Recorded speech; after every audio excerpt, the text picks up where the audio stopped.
Lo cierto es que desconocía algo que en verdad existe, y como de una forma muy sutil era incitado a jalear a necios embusteros cuando me preguntaban de dónde procedía el mal o sobre si Dios estaba limitado o no por una forma corpórea y si tenía cabello y uñas y sobre si había que considerar justos o no a quienes tenían muchas esposas a la vez y mataban a personas y hacían sacrificios con animales. Por desconocer estas cuestiones, todo esto me inquietaba y me parecía que apartándome de la verdad me encaminaba hacia ella, porque no conocía que el mal no es otra cosa que la privación del bien, y así hasta llegar a lo que no existe en absoluto. ¿De dónde podía ver esto yo, cuya facultad de ver con los ojos llegaba hasta los cuerpos y la de ver con el espíritu hasta las imágenes? Y no sabía que Dios es espíritu, que no tiene miembros a lo largo y a lo ancho, ni que su ser no es una masa, porque una masa es menor en la parte que en el todo, y porque aunque fuera infinita, resulta menor en una parte restringida a un espacio concreto que en su infinitud, y no está en su totalidad por todas partes como el espíritu, como Dios. ¿Y qué era eso que había en nosotros gracias a lo que existíamos? Y con razón se decía de nosotros en la escritura, a imagen de Dios. Lo desconocía por completo. Y no sabía que la verdadera justicia interior no juzga según la costumbre, sino según la rectísima ley de Dios Todopoderoso, con la que debería darse forma a las costumbres de países y días, según los países y los días, al ser ella la misma siempre y en todas partes, no diferente en lugares diferentes, ni diferente según las diferencias, en virtud de la cual serían justos Abraham e Isaac y Jacob y Moisés y David y todos aquellos alabados por la boca de Dios. Sabía, empero, que éstos eran considerados malvados por parte de necios que juzgaban según el día humano, y que medían todas las costumbres del género humano según una parte de su propia costumbre, como si uno que desconoce todo lo relativo a las armaduras, sobre qué se debe colocar en cada miembro, quisiera cubrir su cabeza con las grebas y calzarse el casco, y refunfuñe porque no encaja bien. O si en un día fijado como festivo a partir de las horas del mediodía uno se enfadase de que no se le permitiera poner algo a la venta, ya que le fue permitido por la mañana. O si uno viese en una misma casa que un esclavo toca con las manos algo que no se permitía hacer al que sirve las copas, o que se hace algo después del banquete que se prohíbe antes de la comida y se ofende de que, siendo una sola la morada y una sola la familia, no se conceda lo mismo a todos y en todo lugar. Así son estos que se irritan al oír que en aquella época estuvo permitido a los justos algo que no se permite a los justos en esta.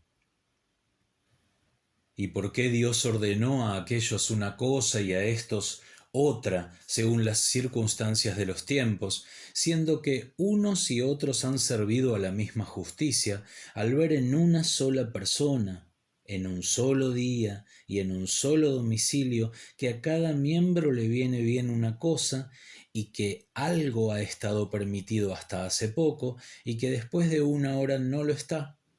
que en aquel rincón se permite o se ordena tal cosa que en este, de al lado, se prohíbe y castiga. ¿Resulta entonces que la justicia es inestable, inmudable? No, sino que los tiempos sobre los que ésta gobierna no van parejos, pues son tiempos. Las personas, en cambio, cuya vida sobre la tierra es breve, debido a que con su sentido no alcanzan a relacionar las motivaciones de generaciones pasadas y de pueblos diferentes, las cuales no han conocido, en virtud de las que han conocido, mientras que fácilmente pueden ver en un solo cuerpo, o día, o casa, qué es lo apropiado para cada miembro, para cada momento, para cada parte y persona. Ven con malos ojos lo de los tiempos pasados y se ajustan a lo de ahora. Esto es lo que yo entonces desconocía y no reparaba en ello, y por todas partes me saltaba a la vista y no lo veía. Y recitaba poemas y no me estaba permitido colocar un pie cualquiera en cualquier lugar, sino de una y otra manera en un metro y en otro y en un verso dado. Tampoco el mismo pie en todas las posiciones. Y la propia arte según la cual recitaba no tenía cada cosa en un sitio diferente, sino todo en su conjunto. Y no intuía que la justicia a la que obedecerían personas buenas y santas contenía en su conjunto, de una forma mucho mejor y más sublime, todo lo que dictamina, y que en parte alguna varía y que, sin embargo, distribuye y dictamina a lo largo de las épocas no todo a la vez, sino lo adecuado. Y cegado reprendía a los píos patriarcas que no sólo se valían de la situación del momento, según Dios inspirase u ordenase, sino que también anunciaban cosas venideras según Dios la revelase. ¿Es que alguna vez o en algún lugar es injusto amar a Dios con todo el corazón, con toda el alma, con toda la mente y amar al prójimo como a ti mismo? Así pues, las ignominias que van contra la naturaleza han de ser aborrecidas y castigadas siempre y en todo lugar, como fueron las de los sodomitas. Si todos los pueblos hiciesen esto, quedarían bajo la misma acusación de crimen según la ley divina, que no hizo a las personas de tal forma que usasen unas de otras de ese modo. Se violenta, de hecho, esa alianza que debemos tener con Dios cuando la misma naturaleza, cuyo autor es Él, es mancillada con la perversión del deseo carnal. Por otro lado, las ignominias que van en contra de las costumbres humanas deben ser evitadas según la diversidad de costumbres, de modo que el pacto mutuo corroborado por la tradición o la ley de una comunidad o nación no sea quebrantado por el deseo de un ciudadano o un extranjero. Y es que es fea toda parte que no encaja en su conjunto. Por contra, cuando Dios dictamina algo que contradice la costumbre o la convención de cualesquiera, aunque nunca se haya hecho, debe ser hecho. Y si hubiese caído en desuso, debe ser restaurado. Y si no hubiera sido establecido, debe ser establecido.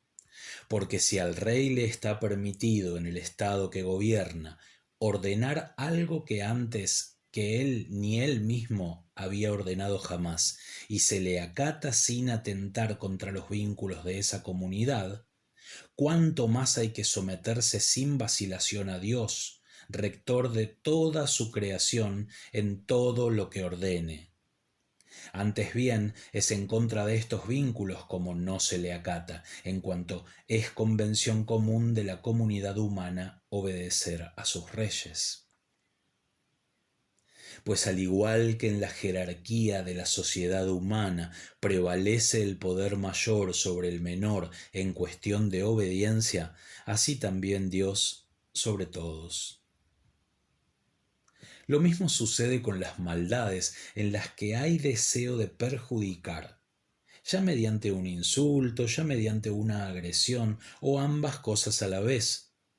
bien con propósito de venganza, como a un enemigo su enemigo, bien con el de apoderarse de algún provecho exterior, como al viajero el ladrón, bien con el de evitar un mal, como con aquel que uno teme, bien por envidia, como al más feliz el más desgraciado, y el que ha prosperado en algo a aquel que teme que le iguale o lamenta que esté a su altura, bien por el mero placer del mal ajeno, como los espectadores de los gladiadores, o los que se ríen y se burlan de cualquiera. Estos son los frutos de la maldad, que brotan por el deseo de dominar y de contemplar y de sentir, ya por uno solo o por dos de ellos, ya por todos a la vez. Y se vive mal en contra de los 3 y los 7. El salterio de 10 cuerdas, tu decálogo, Dios altísimo y dulcísimo. Pero, ¿qué ignominia hay en ti que no te degradas? ¿O qué maldades contra ti a quien no se puede dañar? Pero castigas lo que los hombres cometen contra sí mismos, porque incluso cuando pecan contra ti, actúan deslealmente contra sus almas, y la desmesura se engaña a sí misma, ya corrompiendo y descaminando su naturaleza, la cual has echado y ordenado tú,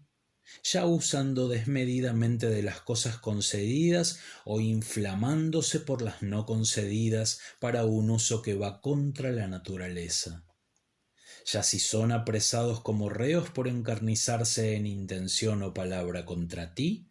o por cocear frente a la espuela, ya cuando, rotos los límites de la convivencia humana, audaces se gozan en querencias y malquerencias privadas, según algo les haya gustado